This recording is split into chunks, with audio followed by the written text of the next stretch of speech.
You're listening to the Embrace Family Recovery Podcast, a place for real conversations with people who love someone with the disease of addiction. Now here is your host, Margaret Swift Thompson.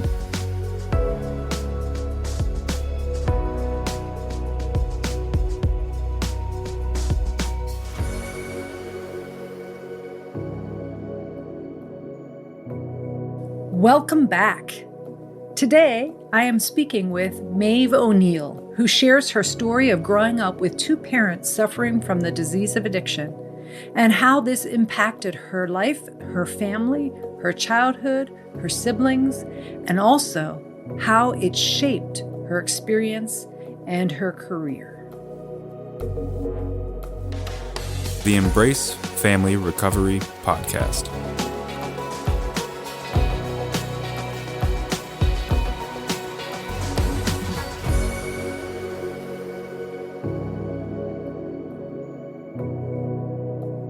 Well, I am so thrilled to introduce you to Maeve O'Neill, who is here with us for our podcast. And Maeve, as I usually ask, who's your qualifier? When you look through your story of your life, who is the person or persons that helped you find your own path to recovery? Ooh, what a great question. Well, certainly I have to give credit to my parents who were both mired in the disease of addiction and mental health issues. So we grew up in a family where there was something going on. And then it was later in life that I could name it, that, oh, that's what that is, right? And then they never found recovery. They went in and out of their, issues, but both passed away, having never really achieved recovery. But I early on went into the field of recovery, so I would, as I could, share information or wisdom or information that I found. And, we had our ups and downs throughout the years, but I would say both, when their lives ended, I was glad that I was in that circle of knowing what it could be like, if they had chosen the path of recovery. And even though they didn't, I knew that there was hope out there for other people. So they're certainly my biggest guides. And then working in the field for 35 years, so many examples of mentors and leaders and people that I've seen that inspire me every day to keep trying to serve more people. I'm so sorry your parents did not find the bliss and joy of recovery that we've seen so many people have when we work in the field. So many thoughts come from that. Did you go into the field, do you believe, because of your experience? Oh, yes, definitely. I remember sitting in 11th grade of high school. We were in Hawaii at the time because we moved a lot. Part of our chaotic life was moving, a lot of moves and changes. And we were in Hawaii and I was in a psychology class and there was this chapter on, addicted families. And I was like, what? Oh, there's a name for this. I'm not the only one in the world, and who has this issue going on. So it was sort of like, oh, that makes sense to me. At the time, did the research that I could do to learn that there's a name for it, and there's people that do this work. So at that point, I decided I thought I'd be a child psychologist or child psychiatrist. My goal was to help other kids never experience what I was experiencing as a kid. And then by that point, 15, 16 years old, still experiencing. Sure. So my goal was to try to change the world. So early on, I started working in child abuse prevention kind of stuff and kind of found my way into addiction treatment. And that's where I've been the last 35 years. It's interesting. We have a similar path in that I was trying to find my path into where I was going to end up when I was always aware I would help people, to your language. Mm-hmm. I knew I would help people. And I did not come from a family with active addiction. But like you, I started working with children and then moved into sexuality, HIV prevention. And then due to circumstances of falling in love with someone unknowingly with a compulsion, landed in my own recovery and in Hazel and Betty Ford and training and life-changing information. Mm-hmm. When you sat there in school at 15 and you read that chapter, that's just touching to me that in that moment you read something that validated your experience, that told you you weren't alone, and gave you a name for what you had been surviving. Can you remember that moment clearly still? I really do. And maybe in my mind, I've made it different than it is. But to me, it felt very much sort of free and like, oh, there is a name for this. And then I learned about the work of the National Association for Children of Alcoholics. It had been formed some years prior to that. And dove into the work of Robert Ackerman and reading his book, Perfect Daughters, which is sort of an example of, oh, this is what I may be doing or could be doing later on in life. And of course, the companion book called Silent Sons, which is also really good for men. So I think in that moment, it gave me sort of an understanding. And then I just viewed my experience differently, rather than maybe being as lost in it or reactive to it. It was like, oh, I think I know what this is, or I know where this is going, And then as I got into graduating high school, I feel very lucky to have gotten out of high school and gotten into my future, and the volunteer and paid jobs that I got with mentors and adults who kind of surrounded me with other options. And I saw the adults that I wanted to be like, or I wanted to kind of learn from, since my parents weren't able to always be that for us. So I do remember that moment, and I feel very grateful for it. It's those moments that kind of shift our direction, I think. And if I hadn't read that chapter, my life may have gone a different direction. And you speak to another really hopeful component of life in this world. Sadly, your parents couldn't always be those consistent, stable, directional parents who would give you a vision of what you could have in life. And you found adults who showed you that. Mm-hmm. Were you always a seeker? Or is that something that happenstance to come along? Well, maybe it was a survival mechanism, right? Like, well, this doesn't feel good. This doesn't feel safe. And I think I need more or different. And once early on in one of my very first jobs in the field, I met a mentor, and I can say her name, Debbie Taylor, who I then worked for many times over the last 30 years. And she's still a good friend and mentor to me. It was that sort of like, this is the mothering, the love, the accountability that I think I need. So then I think from that moment, I would actively seek it out. I knew what it looked like. I knew what it felt like now, and I could use that to my advantage. Because I feel like part of the good thing about growing up in a family of addiction, there are some good things. There absolutely are. Yeah. Is that feeling of like you're hypersensitive to the world around you, and good and bad. I know what feels safe. I know what doesn't feel safe, and I can find that and really kind of seek it out and avoid what's not safe. Beautifully said. And I do think it's important to point out that people that grow up in this illness are some of the most resilient people in the world. Not by choice. They wouldn't want to go through it to gain that skill, but there's very much that truth. Did you have siblings? Were you an only child? Yes, I have a twin sister. So she and I were right there in it together. And then we have an older brother who's 3 years older than us. Okay. So if you're willing, Maeve, let's go back a little to the first time, if you can remember, at what age you knew something was off at home. You didn't necessarily know what, but you could sense, as that sensitive person you were, something's off here. Do you know what age that was? Oh, well, that probably goes back much, much further because of the chaotic home environment. There were times there was violence, there was chaos, there was police coming and us leaving. There was me calling the police on my father, me hospitalizing my mother. That came later when I was in college. So, I feel like it was forever. Home wasn't a place that felt settled. I don't have a memory of it being that safe place to land. And like people talk about, home was a place that we survived and we got out of. And I've come to learn that I think my parents did the best they could with what they had. And in their best, there was some good, and there was some good moments, and there was some great things they gave us. We're all now master's level successful people in our careers and in our lives. So we've all done pretty well. And some might say in spite of, but I would almost say because of the experiences that we had. I think my parents were ill, but they were good people at the core, and they probably really wished they could have done different and wanted to do different. So in a weird way, I feel like I knew that they loved us. We didn't hear that or know that from their words necessarily, but I felt at the time, I guess, like, I wish I could do better, but they really can't seem to be able to. And now I understand that that's a process. You had compassion for them even in that difficult time. Yes. And I think as a young child, I thought, well, if like most young people, well, if I do this, then they'll be better. If we do this, or we get that apartment, or we live here, or we clean the house, or we throw away the alcohol, this will make it better. You try to control something you can't control. So that's a good thing to learn. And I want to stop there because, wow, that is the most poignant description of anyone who loves someone with this disease, but to hear it from the perspective of the children in the home thinking that, right? Mm-hmm. If we do something different, it's going to be better. Right. If we control everything around them, it's going to be better. Mm-hmm. And at a young age, learning that, Mm-hmm. that's a challenge to unlearn. Oh, yes. If that is your MO. Yeah. Oh, sure. In relationships, in parenting, in workplace, I have to learn it every day. I have to not mine to control, not mine to manage. That's a daily task of mine still to this day. And I can relate. I have that wiring myself. This podcast is made possible by listeners like you. Have you ever felt like you're alone on this journey? I know I did when I first came in as a partner of someone with the disease of addiction. I didn't know where to turn.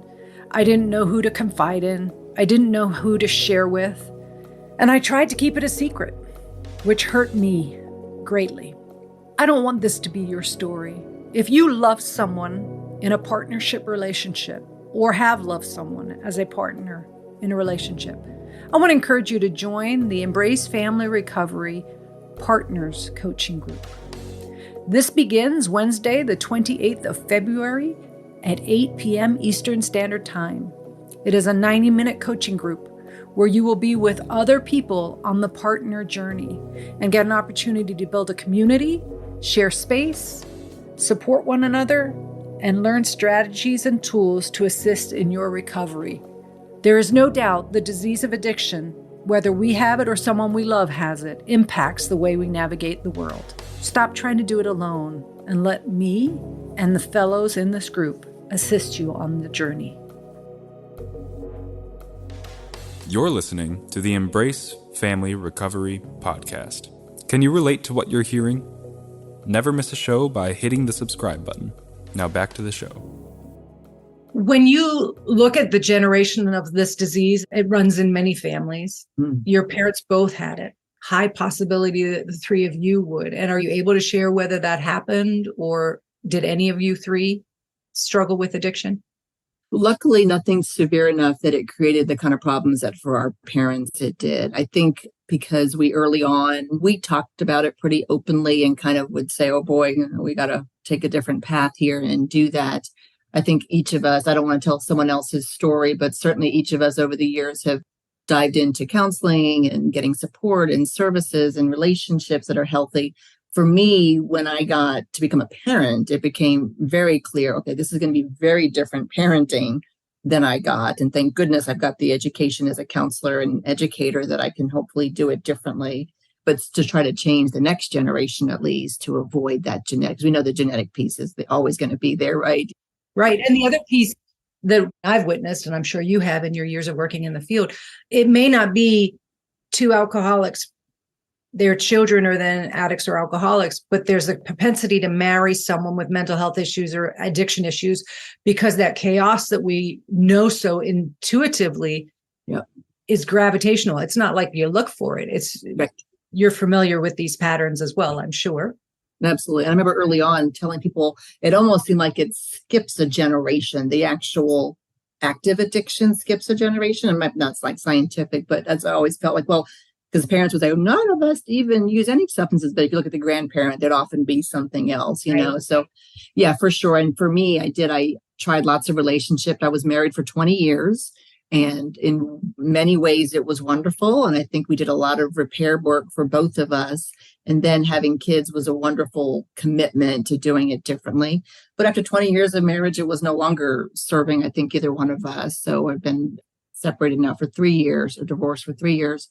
And to me, that's just part of that process, too, of I don't have to stay in a situation that isn't beneficial to everyone. And even a divorce can be okay, too. Like, I think I like seeing both of us in our new worlds and our new ways, serving our kids still and trying to be there for them. Mm-hmm. If you were to pinpoint, so my language may be different than how you interpret it, but I like to say to my families to help educate the separation of the disease from the person. I like to talk about the fact that when we're in a home with addiction, we're raised by mom, dad, whomever our physical parents are. And we're raised also by the disease of addiction. It teaches us ways to be in the world. And I'm curious, in that context, with that language, what did the disease teach you as a way to be in the world? Well, it's not worried, but fearful, uncertain. Brene calls it uncertainty, that nothing is certain, nothing is sure. Probably a bit isolating, the fact that who do you tell? When you tell some people, you get the for you sympathy or pity, or you get the, maybe we're not the same kind of a thing. But when you said that, I realized there's a family that when we were probably 10 years old, we lived in Colorado at the time. My mother was working on her PhD because even though she was quite sick, she was quite brilliant and getting her PhD in statistics. She met a family who have become our lifelong friends. Mm-hmm. And they were part of my view of, oh, that's amazing. That's the kind of family I'd want to be part of. And they were part of our family. To this day, we're family. Mm-hmm. But they weren't our family. So I had this sort of dichotomy of, that's what I want. This feels really good. But then when we go home, it's this.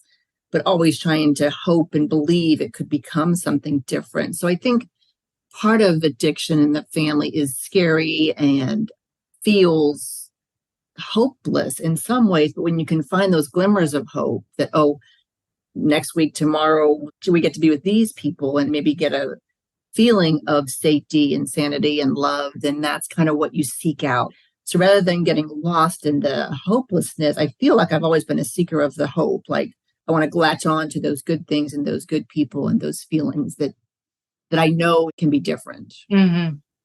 You touched on something, your mom getting her PhD and her brilliance. And I find that a lot with people with the illness of addiction. Very creative, very intelligent, very brilliant. And that's why it's even more difficult to treat when one can be so successful, so achieving, so creative, so fill in the blank, and not able to stop using.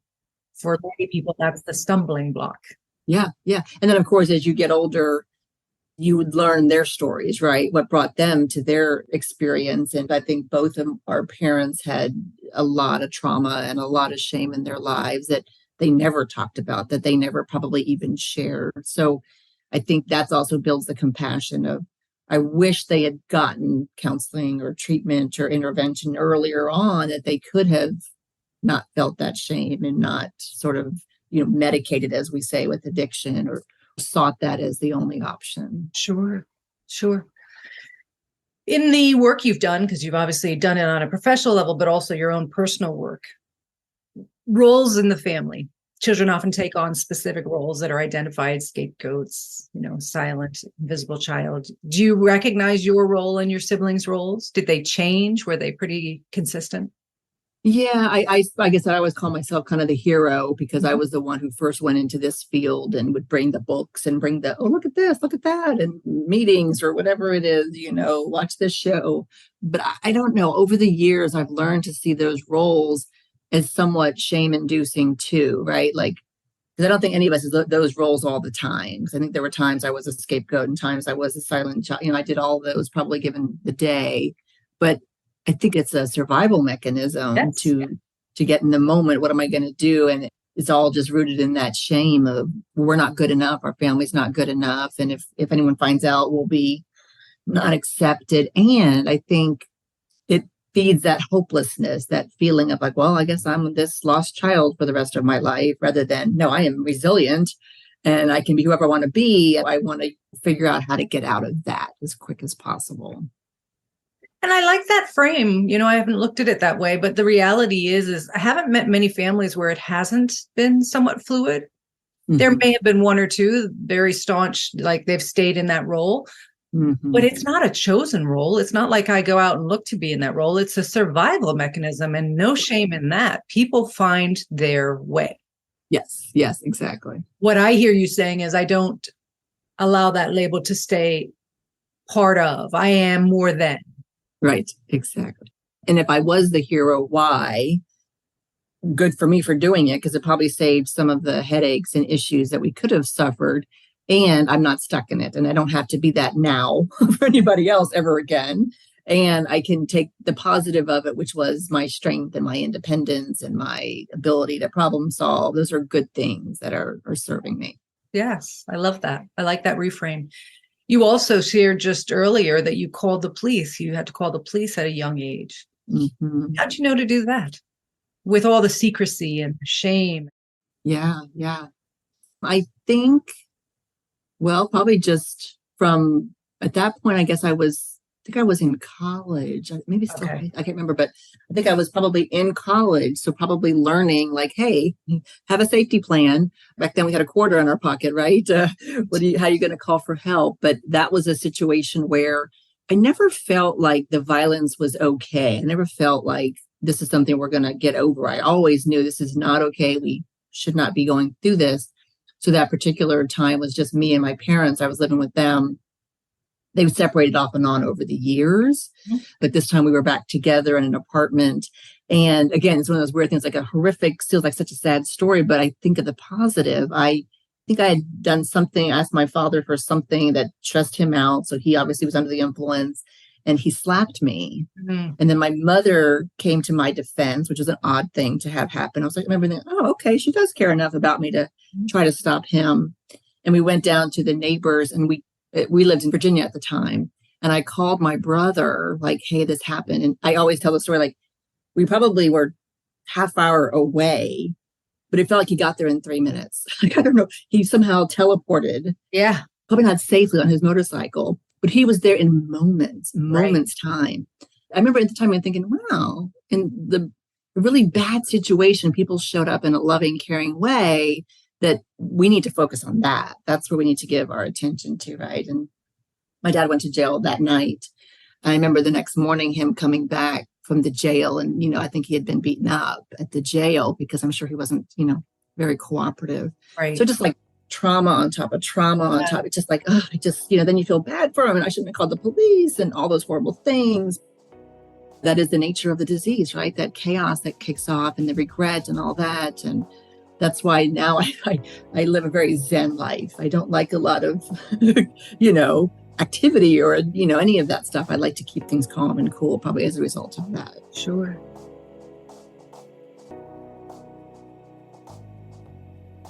Come back next week when Maeve returns and we discuss the realities of sharing her childhood experience with her own children. Maeve's children's experience was very different than her family of origin experience because in Maeve's home, the disease of addiction wasn't a co-parent. How Maeve empowers and educates her children is such an important lesson for all of us to remember. I want to thank my guest for their courage and vulnerability in sharing parts of their story. Please find resources on my website, embracefamilyrecovery.com. This is Margaret Swift Thompson. Until next time, please take care of you